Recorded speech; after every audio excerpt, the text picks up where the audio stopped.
Hey, sports fans, Coach Nick here, and welcome to the B-Ball Breakdown live show coming up right now. We're going to go through all the games, or as many as we can, except for the Lakers game, which is starting in a minute. But I want to go through all the games. Very excited about this new show we're going to do, and we're going to do it every Wednesday is the goal. And I want to bring on as many people as I can, correspondents from B-Ball Breakdown and all over the place to give us their insights as they watch the entire game. And I'm going to be overseeing all the madness. So why wait any longer? Let's start off with the first game we had on our slate tonight, which was the Detroit Pistons versus the Phoenix Suns. And with that, I'm going to bring in Matthew Way, and let's see if we can't get him up here on the pod and the show.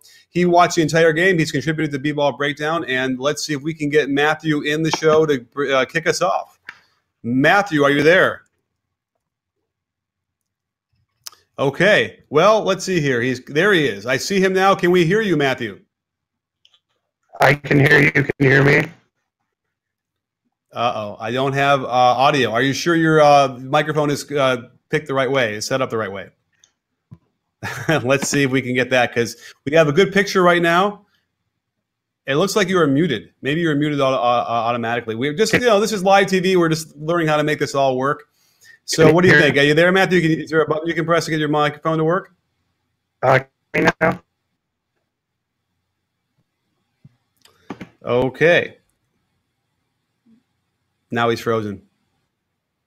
Live TV, folks. Well, I guess what I'll try and do is I will start to go over what happened in that game, and maybe Matthew will join us in a second. We will figure out what's going on. So as we can see here on the scores, let me call those up really quickly because, okay, so the first game, Suns-Pistons. The Pistons pretty much handled the Suns. Let's see here. I was hoping that Matthew's going to have all this stuff for us. So let's go to the box score right away. What we had here off the bat was a very balanced attack by the Pistons. Clearly, the Suns are not in the same league, especially playing on the road. So we had the high scorer was Reggie Jackson, and he shot 9 for 13 from the field, which just couldn't be stopped. 5 assists, 2 steals. And then right behind him, he had a couple other 20-point scorers. So we had Avery Bradley and Tobias Harris. And Harris has been having a really nice season, and I'm looking forward to doing a video on him. The suggestion is that he is sort of, Melo 2.0. And I think it's a pretty good comparison because he moves a little bit like Melo. He plays like Melo. And Matthew, you're back with us. What do you think? Any luck with the microphone? Can you hear me, Coach? No. I want to make sure that I'm not muting you. As far as I know, unmute. You are unmute. As far as I can tell on my side, you are your audio should be up. So I don't know.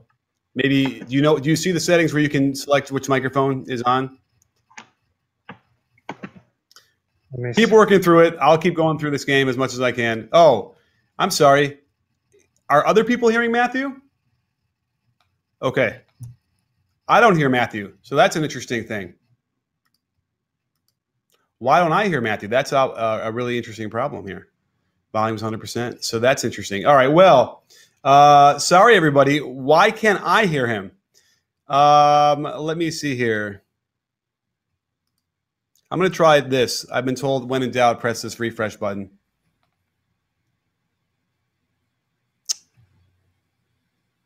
Okay, it's a real problem because I need to be able to hear him. Let me see here.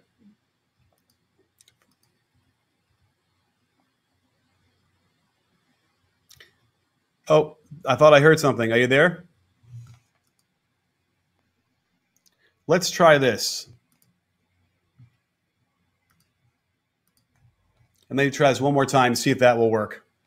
This is still, a platform that we're working on to make sure everything works. I have no idea why we couldn't hear him, but Matthew, are you there? And do we have audio now for me on my side?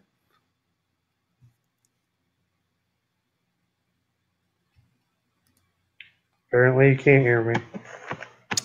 Okay. It's a real problem. Everybody can hear me, everybody can hear Matthew, but I can't hear Matthew. So I don't know. I think I'm going to have to try. Let's try somebody else here because otherwise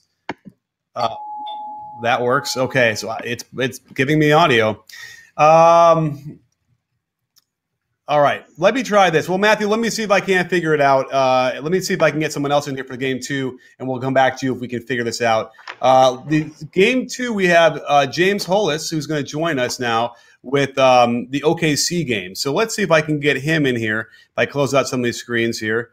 James, where are you, James? Here you are. So let's bring him in here and see what happens if I can hear him on this one. Certainly, James and I have spoken quite a bit on the online, so perhaps he'll be nice to us and it will work. James, 1 2 Snotty 1 2. Drippin', are you there? Can you hear me?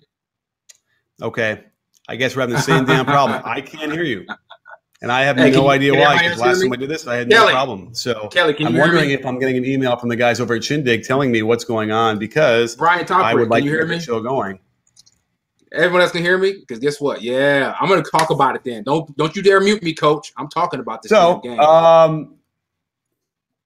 So I'm going to go, I don't know Coach. what else to do. It says you are unmuted. Mute, unmute. Hey, Coach, let me go with this game. Why couldn't I hear you? I got this, Coach. Hey, everybody out there. How y'all doing? Oh, let him go with it? All right. So Kelly is now giving me what you're telling me the other way. I wonder if I can – maybe I can log in as a separate person, and then I'll listen to it as if I was a user. No, it's probably a delay. Wow. What would I be forgetting that I don't know, that I can't hear anybody? My volume is up. Oh, you got headphones in? I'm confused. Okay. All right, well, I don't know. You want to – I mean, listen, I can let you talk. It's not – you want to go in there and get into it and talk about what happened with OKC and why, and I can try and read your lips. Go ahead. All right. I'll try to talk slowly just for you, Coach. So the Thunder are in a bad spot right now. They're in a real bad spot. Orlando came out and just got whatever they wanted. The Thunder defense had been like a top 5 defense all year. I don't know what was going on with Orlando, but from the jump, Aaron Gordon and Elfrid Payton were just all over them like stink on crap. Aaron Gordon, I think, had like 20 points at the halftime. Who got somebody's mic's going? You hear me there, Coach? Either way, Aaron Gordon came out and had like 20-something at the half. Elfrid Payton was making Westbrook look stupid. They had the Thunder playing from behind. Russ caught fire in the fourth. Oh, well. It was too little, too late. And so I hope you guys can hear me, and I'm entertaining you guys. But, it's just – throw some headphones, Coach.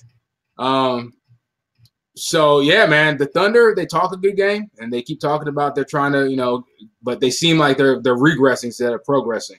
And I'm not sure exactly why. Russ had 4 turnovers in the first quarter. You're not going to win games like that. And they gave the Magic a lot of confidence. Can you hear me now, Coach? No, you can't.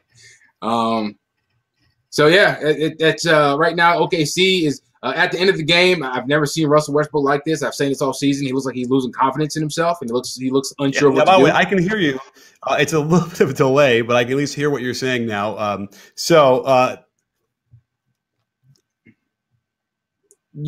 I was saying is that Westbrook seems like he lost confidence in himself. And even though in the fourth quarter, I think he had 19 in the fourth or 20-something in the fourth, they ended up with almost 37 points. They couldn't get stops. And the Thunder have been a great defense all season. And now, for whatever reason, Elfrid Payton was getting whatever he wanted. Aaron Gordon was getting whatever he wanted.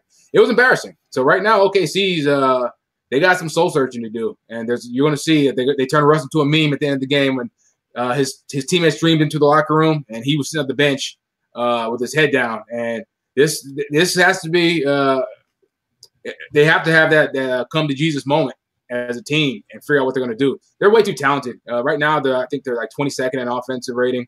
They're way too talented. So the Magic just play with confidence. They play with pace. They play with force. They got whatever they wanted. And there's nothing the Thunder can do.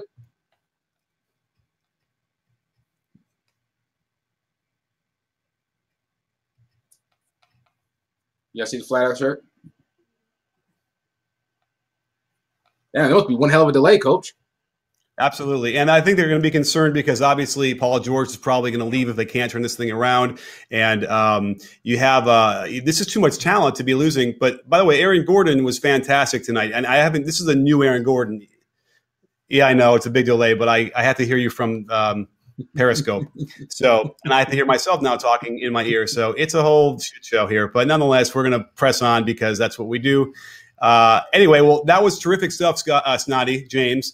We'll have to have a longer talk about what's going on with the Thunder, later on in the podcast coming up. But great stuff. Yeah, thanks for coming on. And I think you it's got to time talk to go about to the game Thunder. 3. What do you say?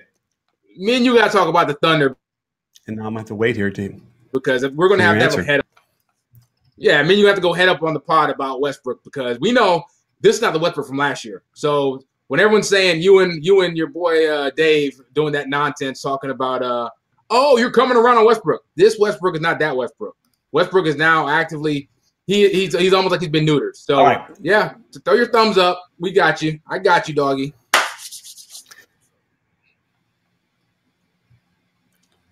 That's a long. All right, we will check you soon. I'll talk to you later. Thanks, Gandhi. Now we're going to bring up Brian Toporek to talk a little bit about the Sixers. So let's find Brian in here, and we will welcome him in. Oh, where did he go? Oh, there he is. Okay. Brian is a longtime contributor to B-Ball Breakdown and really prolific. If you haven't checked out his stuff, you have to go over to BBallBreakdown.com. And he's been dedicated toward the Sixers for a long time. So, Brian, thanks for joining us tonight. I hope you have a good presentation that will take a few minutes to just break down what happened with the Wizards and the Sixers. Fingers crossed. First off, can you guys give me a thumbs up if you can hear me? All right, cool.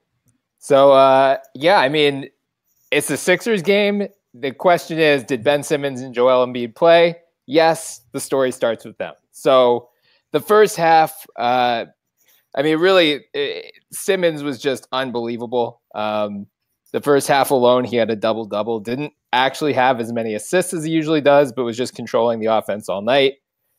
He had more offensive rebounds in the first half than the Wizards did as a team. Joel Embiid is just, he remains unstoppable. I think he had, in the first half alone, he had 13.7 rebounds, 2 assists, 3 blocks, the third of which go to NBA TV, their Twitter account, because they tweeted this clip. Embiid has a block, Simmons gets the rebound, runs transition, Embiid runs behind him, gets a massive dunk right before halftime. It was just an absolute rout in the first half. The technicality being, toward the end of the first quarter, Jared Bayless went up for an alley-oop. On his way to the basket, he elbowed Bradley Beal in the face, knocked him out for that rest of the half with a right facial contusion. So the Sixers, at halftime, they're up about 20 points, look like they're cruising. Third quarter, Beal comes back, but the Sixers still maintain their lead. Simmons and Embiid remain dominant. Then the Wizards start heating up in the fourth quarter. And their bench played well all night. Kelly Oubre is an absolute monster. Jody Meeks hit a bunch of shots. And then the big story of the game, I feel like, is going to be what they started to do halfway through the fourth quarter. They started to hack a Ben because Ben Simmons is not a great free throw shooter. He's not Andre Drummond-esque or pre this year Andre Drummond, but he's still, he's in the 50, 60% range, and they took full advantage of that. I think their first intentional foul came literally halfway through the fourth quarter. So for the next 4 minutes, it was just every time the Sixers inbounded and they fouled him immediately. He had 24 free throw attempts in the fourth quarter alone. It was just an atrocious display of basketball. Adam Silver was in attendance, so I hope that game motivates him to get rid of that rule or change it even more than they did this past year, because that was truly awful. Somehow Simmons hit just enough free throws. Beal fouled out with about 2 minutes left or 3 minutes left, and the Sixers were able to hold on for the win. So the big story of the game, both teams combined for 101 free throws. That's what people are going to be talking about tomorrow. From the Sixers' end, again, it's Simmons and Embiid. It starts with them, it ends with them. If those two dudes are healthy, the Sixers are making the playoffs. If one of those guys goes down and misses time, that's it. From the Wizards' side, it looked for 3 quarters, it looked like a schedule loss. Like they were down 20 points for most of the game. They're coming off of back-to-back against Minnesota last night. Wall's out. Wall's out for a couple weeks. Beal misses most of the first half. They could have easily packed this game in, gone home, rested up, given up on it. So they should feel encouraged by the fact they actually came back and turned it into a game. If I'm a Wizards fan, the big takeaway is last year my bench sucked. And that's the reason, by the game 7 of that Celtics series in the second round, Wall and Beal just ran out of steam because they were carrying way too much of the load, and they didn't have anyone else to pick up the load when they were on the bench. And the bench just got annihilated basically every time they were off the court. This year, Oubre is ridiculous. Like he is a long-term piece of the puzzle in Washington, or he should be at least. Meeks played well tonight. Tim Frazier, yeah, he's your starting point guard for the next couple weeks, and you're not excited about that. But when he goes to the bench, like they now go 8 or 9 deep. Even Mahinmi is playing relatively well. So, if I'm a Wizards fan, I'm bummed that I lost. But again, you could have easily written this game off. I think there are positives to take away from this, moving forward, because really that's what you're looking forward to. If you're in the Eastern Conference and you're a Wizards fan, you're making the playoffs. So every game should kind of just be, what can we take away? How is this going to help us in April, May, hopefully June?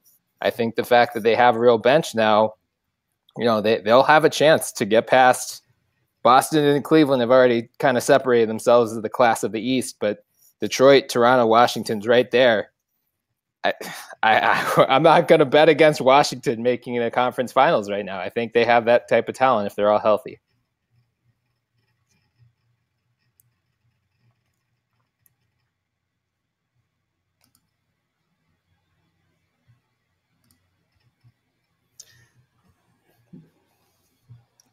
Wow. Well, I probably delay here, but I'm going to jump in here. I don't know. I'm not sure I'm sold on Washington. It's been a lot of years of waiting for them. This nucleus has been together. If you want to talk about Gortat, Wall, and Beal, and even Porter, who's now a different player now than he was even last year, and then Oubre as well. So I don't know if they're ever going to get it together. And I certainly think it was a travesty what they did with the hack of Simmons thing. It really doesn't work, even because you're going against a set defense every time once they either make or miss those free throws. And if he shoots, even if he shoots 45% from the line, it's still a win because that's almost 1 point per possession. So I don't know if Scott Brooks ever got the memo that it's not a great idea to do, and certainly not in that volume. But fantastic stuff, Brian, for breaking this down for us. I'm glad. We've never interacted really in person like this, and you've been writing for so long. It's been great to talk to you, and so we'll have to do it again for sure, and we'll get the audio working and synced up as soon as we can. But great stuff. Thanks for so much. Thanks for having me. All right, you got it. Now let's bring on Nikias Duncan, and hopefully I didn't completely butcher his name, but we're going to find out in a second. But we're going to go talk about the next game here, which is the Miami versus New York. And so Nikias has just started writing for us. And did I totally butcher your name? A little bit. It's Nikias. And I have to wait a second to hear your answer. This is so funny.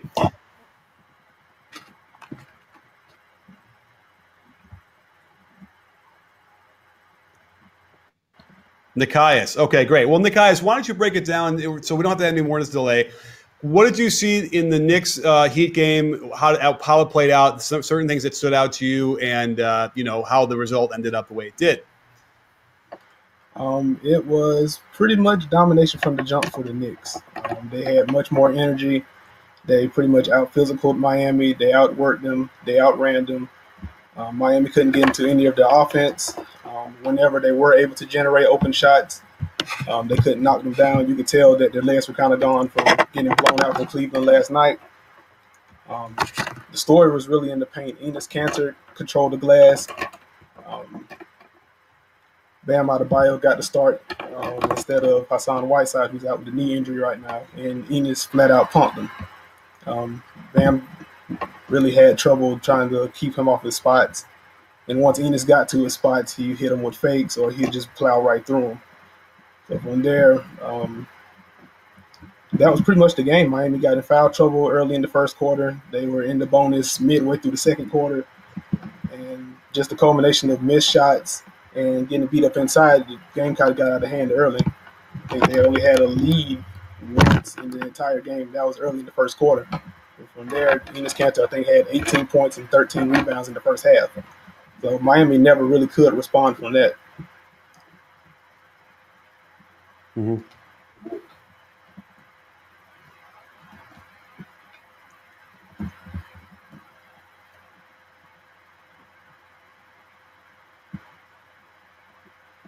Was there any more information about Porzingis and his injury? He played 3 minutes and then got hurt. Do you know anything more from that now?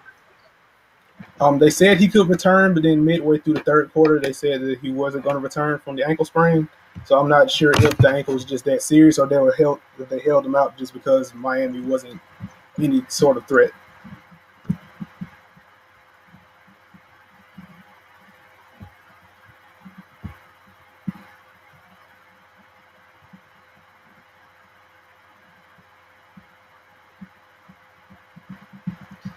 Okay, well, we'll have to keep our eye on that because certainly, yes, he's a key part of what they're doing, and it's actually still a really good win to be able to blow out Miami without him playing. I do believe, if I'm not mistaken, that Miami's in the second of the back-to-back. Is that right?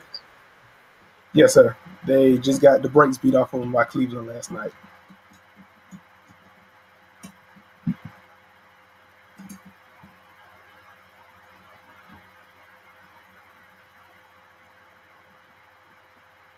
Okay.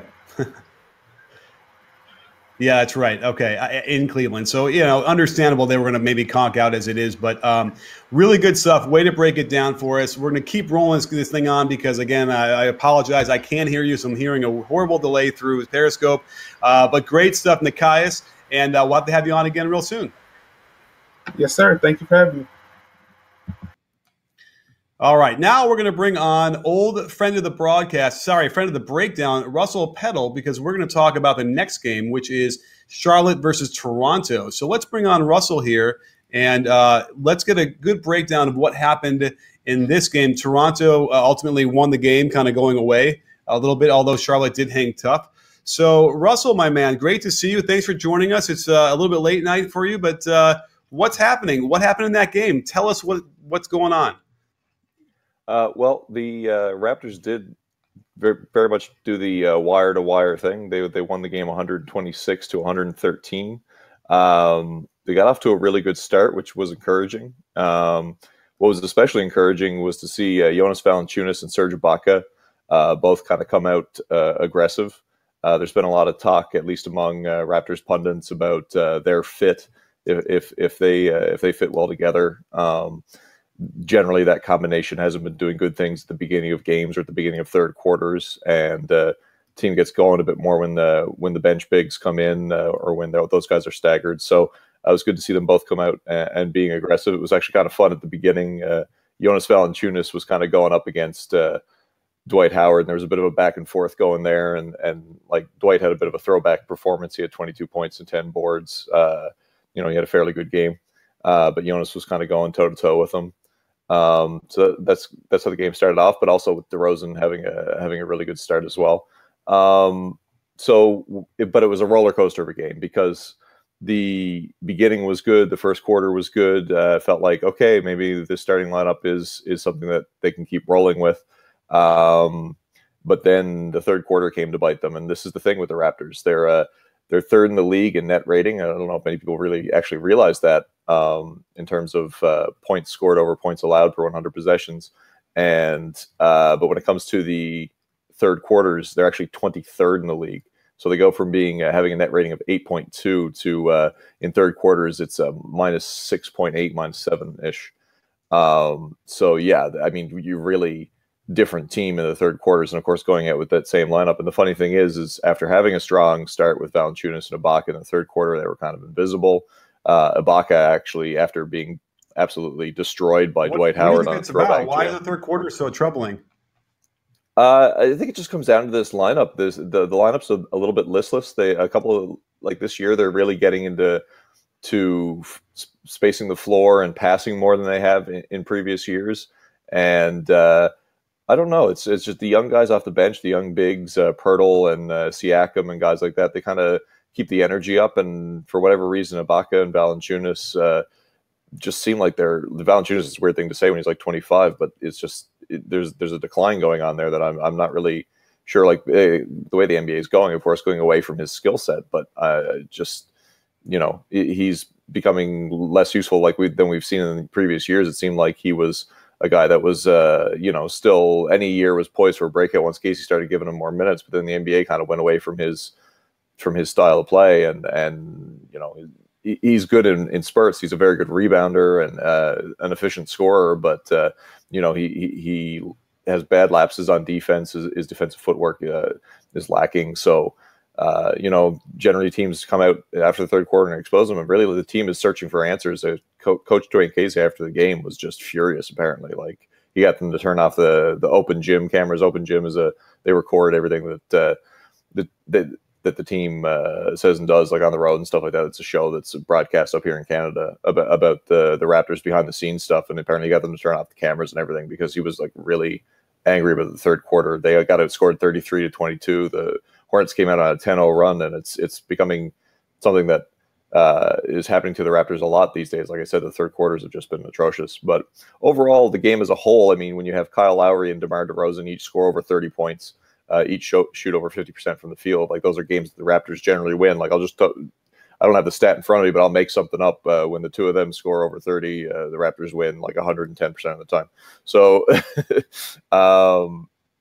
the two of them played very well, and that made a big difference. And the interesting thing in this game as well was the idea that Norm Powell has recently came back, and of course he started the year as the starter at small forward, and now he's coming off the bench, and just kind of seeing how he meshed with CJ Miles off the bench with their all bench unit, and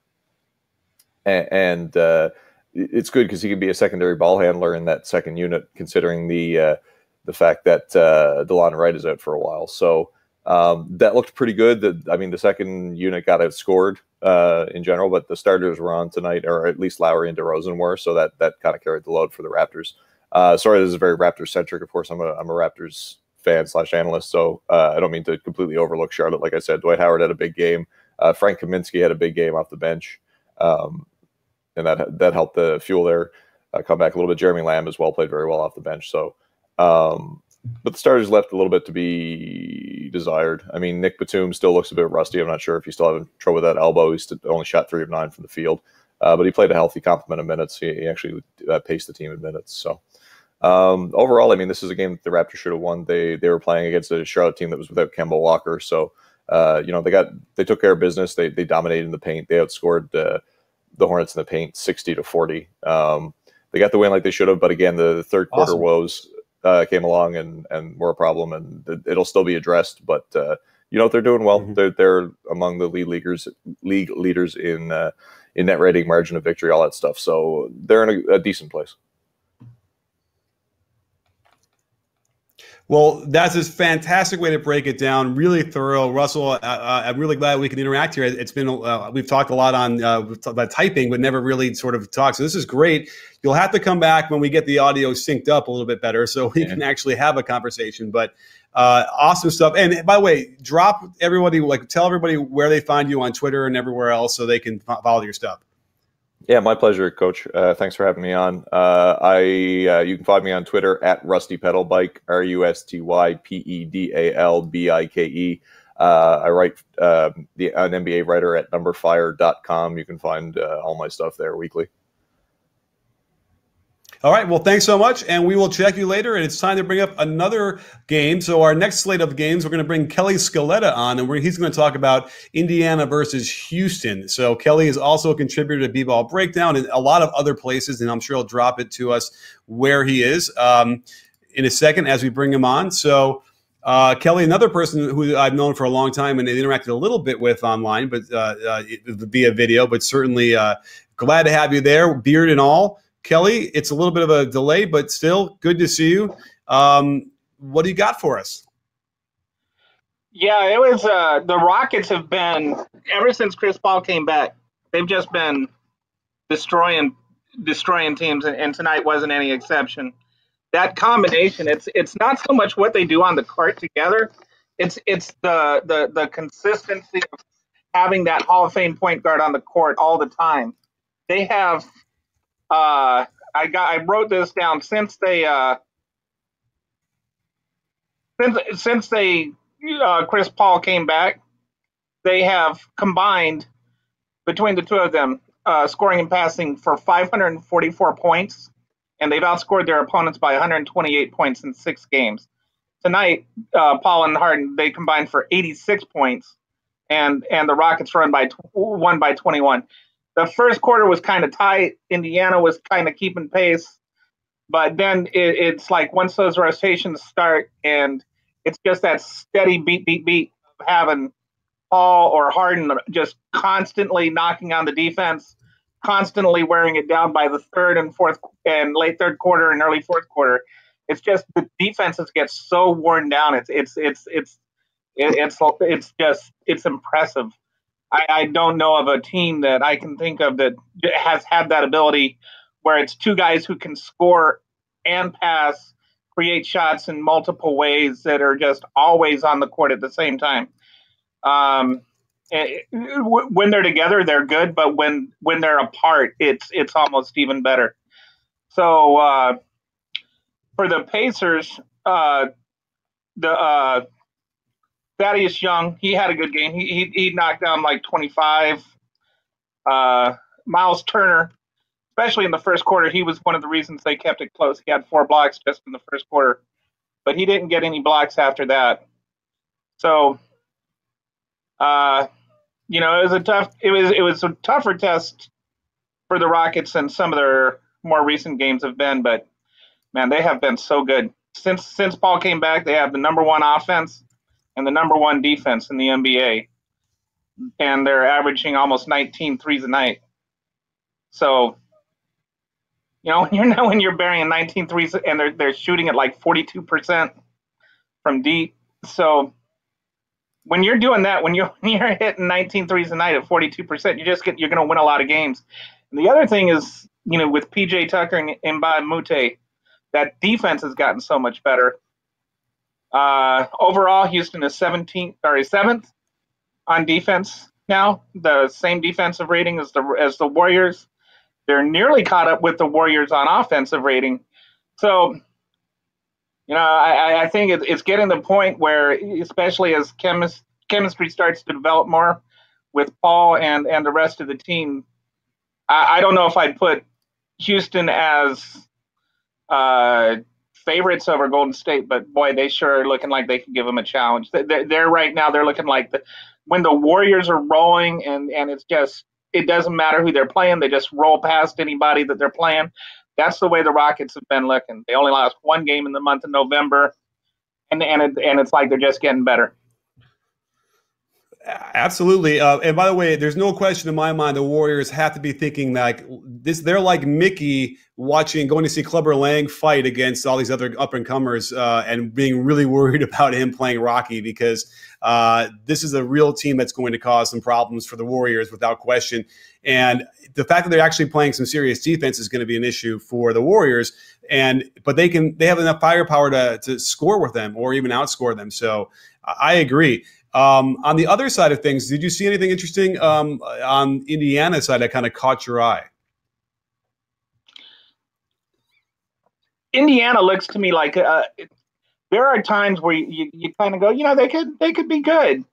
I like a lot of the potential. I really enjoy watching Miles Turner. I call him the odometer, because he's a Miles Turner.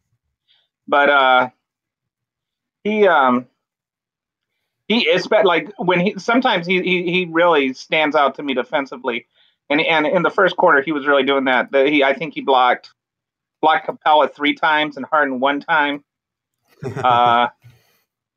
And Capella's really been having a good year, so I appreciated that. Thaddeus Young, he had a big game, but I don't know what it is about him. He just, he's one of those guys that I always think he's going to break out. He's kind of becoming the Jeff Green, where you're like, oh, this year he's going to break out, and then you kind of giving up on it. But he occasionally still explodes for that nice game, and he had one of those. But they look like a solid team that can compete in the East, but only for a playoff spot. I don't see him getting to the second round.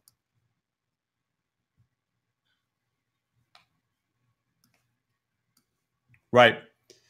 Well, great wrap up. I'm 12 seconds behind, but I'm now hearing the rest of what you said. So fantastic way to break that down, Kelly. Thanks for fighting through this with me. We'll get it fixed up for the next time, I promise.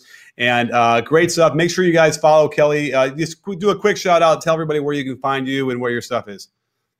Yeah, I'm at Kelly Scaletta or at Kelly Scaletta on Twitter, and you can find me on FanRag, Dime, BBallBreakdown, Bleacher Report. I think that about covers where I'm at right now. Okay. Well, thanks, Kelly. We'll catch you next time, and thank you for coming on. And we have another game to go through. So rapid fire. Let's keep going. The next game we're going to look at is the Minnesota Timberwolves versus New Orleans Pelicans. And we have Shamit Dua to join us here. So let's fire him up here on the broadcast here. And Shamit, are you there? Can you hear us? Can you break it down? Can you tell us what you saw from both teams and how the game progressed and how we got to where we got, which was a win for the let's see here, for the Timberwolves.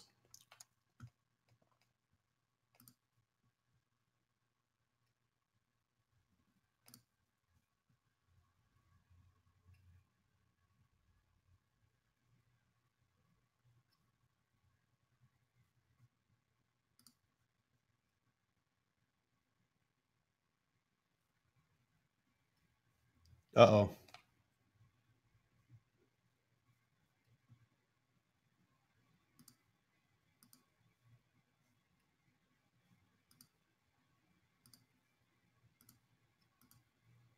Now, I don't know if anybody can hear him. I don't hear him.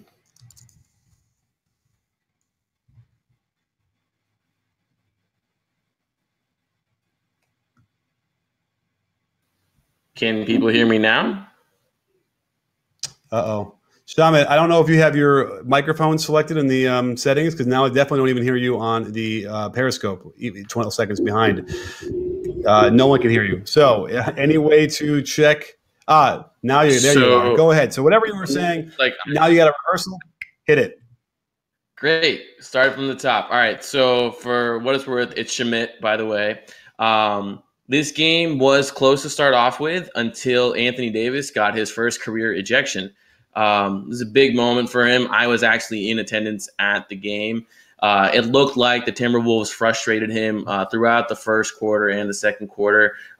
There may have been a few calls that he disagreed with, a few no calls that he disagreed with. He was taking the ball hard to the hoop several times, and it looked like he got bumped here and there. And I think it started off initially where I think Towns got a piece of his elbow, and Davis kind of stared the ref down and may have had a couple of words with him. And then, a couple trips down back to the basket. A similar thing happens, and Davis kind of goes off at the ref, earns his first technical. Not 30 seconds later, Davis is on the other end of the floor. Karl-Anthony Towns gets an offensive rebound. Davis goes for the block. There's a pile of bodies under the basket, but a referee calls a foul. Davis thinks it's a clean block. He explodes at the referee. Davis's teammates, particularly DeMarcus Cousins, had to hold him back. So it was an interesting change of pace there, but Davis was ejected from the game. What was maybe a 1 or 2 possession game at the time completely fell off the rails. The Pelicans never were able to recover. At best, they were able to cut the lead down to 10. But the defense just wasn't there after Davis left the game. And the Wolves were, to their credit, playing really well. They out-rebounded the Pelicans 44-28. So it's tough to win a game when you have such a rebounding disadvantage. And Andrew Wiggins had a really good night. He was hitting some tough shots. He made 3 threes. Which is pretty big for him. And Gorgie Dang also had a great night. He was hitting a lot of mid-range shots. So all in all, a disappointing night for the Pelicans. The Timberwolves were coming off a back-to-back loss. against the Wizards. Their starters had played 40-ish minutes, close to 40 minutes the night before. So the Pelicans hadn't played since Saturday. They really should have been able to take advantage of that. Unfortunately, when Davis was ejected, everything kind of went out the window and they never recovered.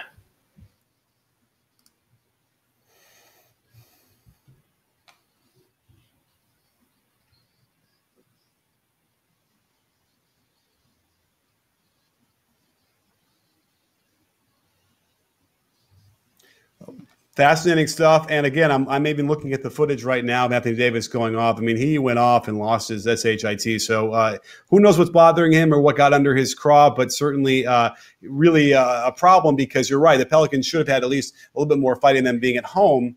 But anything else that grabbed you from either of these teams as we move on? I think from Minnesota's side, Tyus Jones played really well. He had another night where he looked really impressive. He had 4 steals, just looked really composed and poised, and I think he's filling that point guard role really nicely. So when Jeff Teague returns, I don't know if they'll put Jeff Teague back in the starting lineup, but if they do, Jones will be a nice compliment on the bench if he can keep his production up. I think that's a good guy for the Wolves. On the other side, the Pelicans got another good game out of Drew Holiday, and he played well against the Warriors. So he's been on somewhat of a recent hot streak. Hopefully he can continue it, because the Pelicans really need him to step it up. Outside of Davis and Cousins, they really need a third guy to be sort of consistent and bring them production. So even though the Pelicans lost, it's good to see him get going. Awesome. Well, Shamit, I think that's right. Shamit, did I get that right this time? Forgive me for mispronouncing it the first time. Let everyone know real quickly as we sign off where they can find you and where they're reading your stuff and where they can find you on Twitter and all that stuff. Yeah, absolutely. You can find me at bourbonstreetshots.com, where I write about the Pelicans. You can find me on Twitter at Fear the Brown. It's like Fear the Brow, but it's Fear the Brown. So little play on words there. But yeah, thank you for having me, Coach Nick. All right. Well, thanks for joining us, and it's time to go on to our next game. So we'll catch you up later, Shamit. All right, we now have an interesting thing, because we're going to have 2 people come on for this game, which is the Brooklyn Nets versus Dallas Mavericks. We're going to have one from either side maybe they can talk to each other a little bit while I listen 12 seconds behind. So we're going to bring in Dalton Trigg. So let's throw him in here on a pod, and then we're going to bring in Anthony. Where are you? Anthony Puccio together alongside him. So we're going to see how this works. I'm curious to find out crossfire style if we can have 2 guys go at it. So I think, Dalton, while you're there, why don't you kick off what your thoughts were briefly on the game? Well, the Mavs got off to a pretty quick start. Maxi Kleber, for those that don't know, he's a 6'10" or 11" power forward from Dirk's hometown in Germany, Wurzburg. He had, I think, 12 points and 6 rebounds in the first quarter. And then other than him and Harrison Barnes, it was really a struggle for the rest of the night. It felt like they just the stat sheet said that Brooklyn only won the rebound battle by, I think, 11 or 12, but it felt like a whole lot more than that. It also said that Trevor Booker only had 10 rebounds, but it felt like all of those came in the last couple of minutes. But just one of those nights. Felt like the Mavs, just every time they got close, the Nets would hit a big shot or they'd get fouled and knock down some free throws, and they just couldn't get over the hump. Yeah, Nick, I mean, the Nets are playing without Jeremy Lin, without D'Angelo Russell, without Alan Crabb, Rondae Hollis-Jefferson.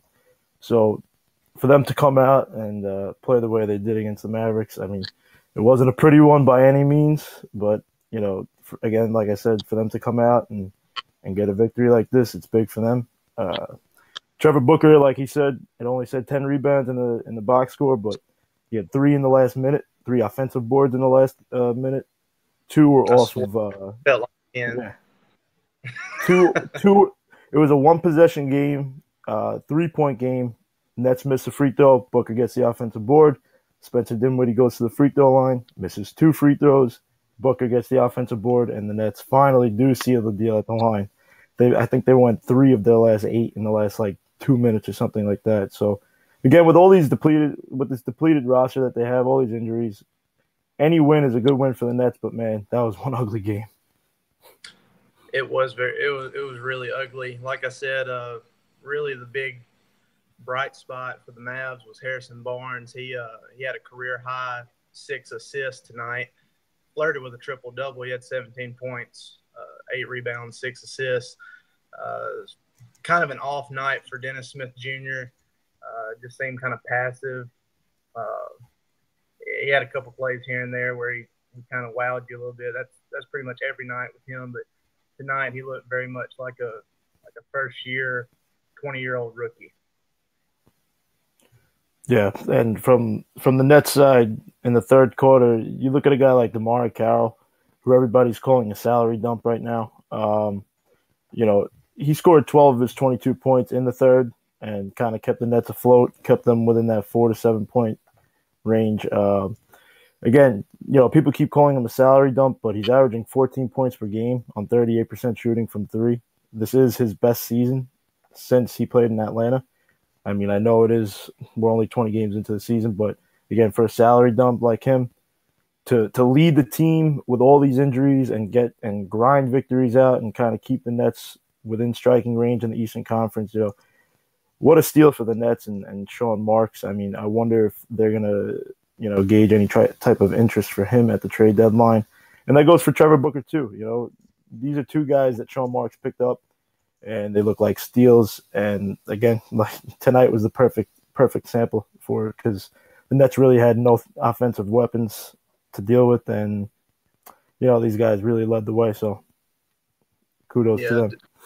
DeMar Carroll looked great tonight. I haven't watched many Nets games this year. The only times I've watched the Nets was this game tonight, and then there was a game earlier this season where they beat the Cavs, and those are the only two games I've watched them play. So as far as I know, they're going to the playoffs, and they're undefeated, and they don't miss and stuff like that. So that's my impression of the Nets.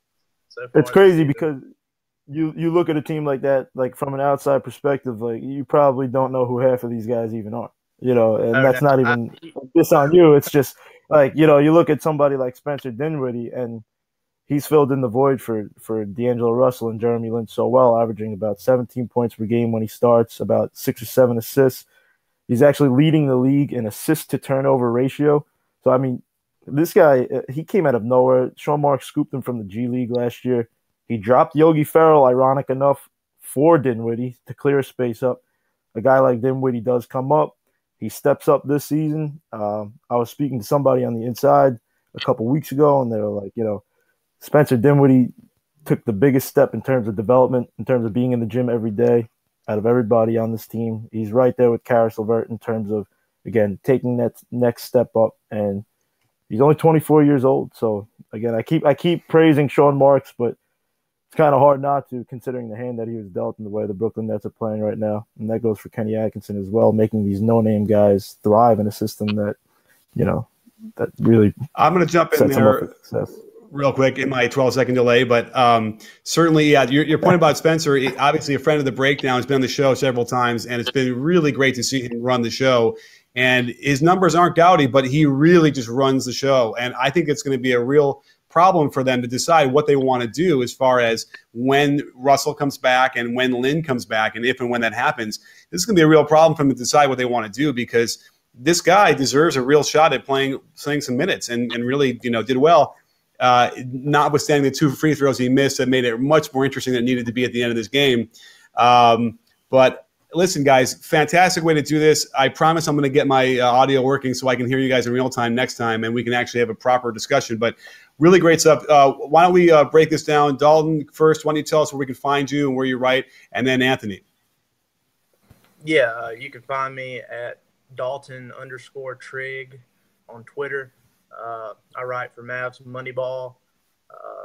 I've got a in-depth piece on Harrison Barnes coming out in a day or two. It's basically just breaking down how he continues to grow his game in Dallas. And, that's pretty much it. Thanks for having me on.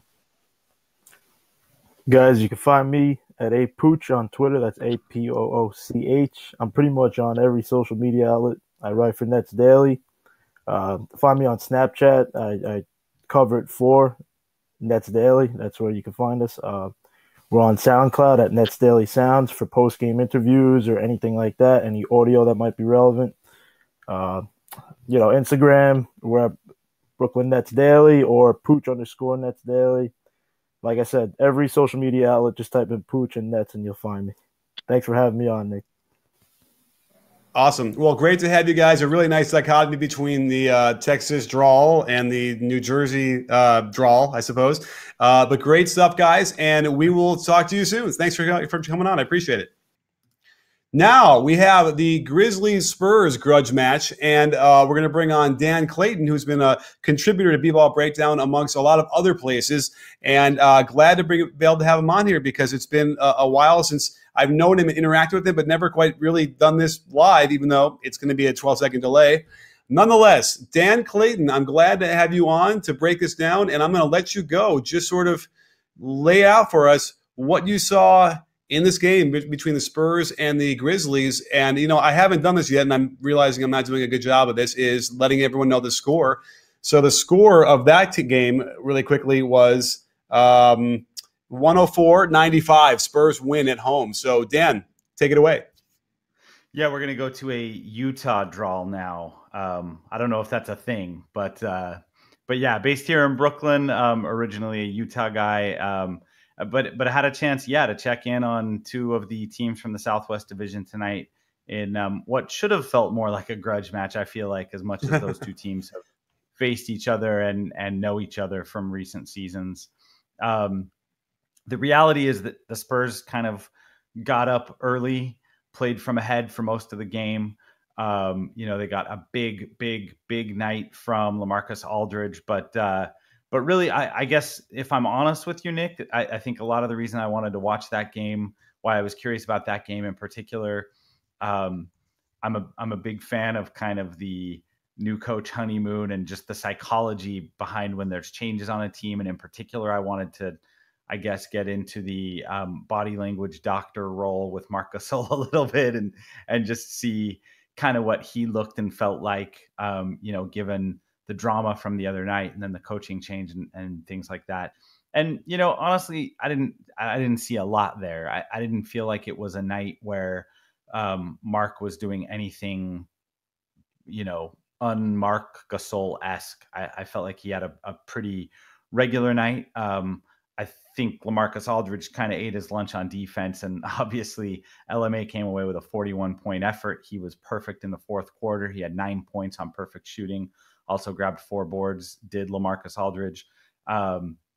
So, Gasol, I'm sure, could have played better. I feel like early on, the Grizzlies weren't playing through Mark as much as they often do, and as much as they certainly have since the Mike Conley injury. And, like that, you noticed, you could tell in live action, you could tell on the scoreboard, it was definitely affecting the way that especially the Grizzlies starters played against the Spurs starters. And that's a big part of the reason why they found themselves in a hole early. However, I think, the silver lining for Grizzlies fans is that the bench really came in and did a good job kind of mucking up the game a little bit. They, the second unit came in and particularly guys like Andrew Harris, those guys played with the starters as well. But guys came in and, San Antonio, especially during that kind of the bench on bench minutes in the first half, San Antonio really had a hard time scoring the ball in the half court. They still were able to score by getting out on missed shots. They were still able to score just on some one pass possessions where they came down and hit a shot over a defender, frankly. But when they were in half court trying to execute, that Memphis second unit was doing a good job making things difficult on them. So, overall, I think that was probably one of the best things about the game for Memphis. Memphis did get a little bit close late, and every time they'd get to within 4 or 6 points, someone on San Antonio would make a big play. Sometimes it was Danny Green, who had at one point a really nice sequence. He had a 3 and then a big defensive play on the other end. And then a couple plays later, had a nice shot where he faked a three, got into the lane, and got a little, not even a teardrop, almost like a kind of a running one-handed jump hook that went in. So Danny had a nice night. One of the other things I was interested in, and one of the reasons why I asked our guy Jesse to share that game with me. I know he's a big Spurs guy, but obviously this was Tony Parker's second game back from injury, and I wanted to see how Tony looked, and kind of gauge the impact that might have on the Spurs going forward. He has obviously been a big part of what they do. He looks at this stage, I don't know. I was trying to look at his minutes. Yeah, 18 minutes, just under 18 minutes, which is about what it felt like. And he's very clearly still trying to get his rhythm back. He was 4 for 7 for 10 points, but there were plays where just the timing wasn't quite there. He had a bad miss again in the half court offense in the first half. In the second half, there was a play where he had a nice drive and then barreled right into a defender and got an offensive foul. But he also had moments where he looked more or less like Tony Parker. The one that made me smile was him taking a high pick on the right side, driving in with the left hand, getting all the way in and scooping it off the glass, just like 100,000, however many other Tony Parker layups. So it was good to see him back in action. Interestingly enough, most of his minutes, he was playing alongside Bryn Forbes. Much like Nick, I heard you talking about the Nets, how the Nets are going to have some funny decisions when Jeremy Lin gets healthy because of how well Spencer Dinwiddie has played. The Spurs kind of feel right now with DeJounte, with Bryn Forbes, and Tony Parker getting healthy, they kind of feel like one of those teams who just has a bunch of capable guards. And obviously they'll find a role for Tony, and tonight it was Tony and Bryn sharing the floor. Bryn's kind of a shooting guard by style anyway. He's sort of a shooting guard in a point guard's body, or at least he's comfortable playing off the ball. And that's kind of how they managed it in Tony's minutes tonight. Tony was on ball and running the offense most of the time. But those were, some of the observations. I know you're a little behind. Anything specifically you were hoping to dig into on that game? Well, fantastic. I'm still listening to your last 12 seconds you were talking about, but that was a fantastic breakdown, really thorough. And hopefully we'll see friend of the breakdown, Brandon Paul, get some more minutes. I don't know if he was hurt this game or not, but I didn't see him out there. And in the few minutes I did watch, but Dan, definitely break down right now where everyone can find you and where they can, on Twitter and on where you're writing and all that stuff, so they can read more of your stuff. Yeah, sure thing. Real quickly, Brandon Paul did play briefly. I think he had 4 minutes. And did, he was okay. He didn't really make himself felt in the box score, but did get Marc Gasol on a couple of switches and did all right there. I'm on Twitter at Dan Clayton, but replaced the O with a 0. Dan Clayt 0N. I write for Salt City Hoops, where I'm the associate editor. I write, of course, at B-Ball-Breakdown, and I'm also on fanrag.com quite a bit during the season as well. Well, again, as I'm reading your lips, I realize you're finished speaking. So thank you so much, Dan. That was awesome. And we will get this right. We'll fix it. And we'll actually do this correctly, because I think there's a real potential here for this kind of show to break down these games. I think this is the kind of information that people would love to have, focus on the NBA, almost like a sports center for just the NBA. And again, thanks for coming on, and we will catch up with you real soon. Yeah.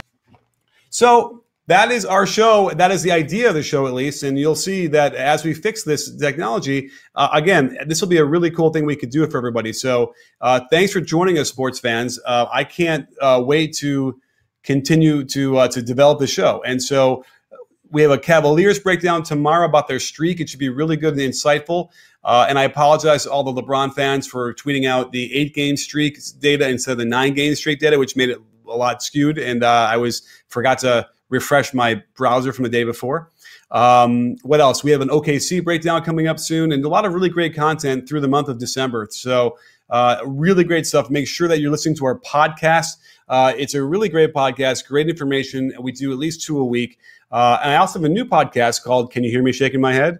It's politics, it's culture, so I don't know if that's what you want, but we have a lot of great Hollywood writers who come on to talk. and we have a lot of some politics as well. Some really good stuff. So stick with us on B-Ball Breakdown across the board on YouTube, Twitter, Periscope, Facebook.com, and everywhere in between. And I don't know, sports fans, that's about all I have to tell you. So thanks for joining us, and we will see you next time. You win.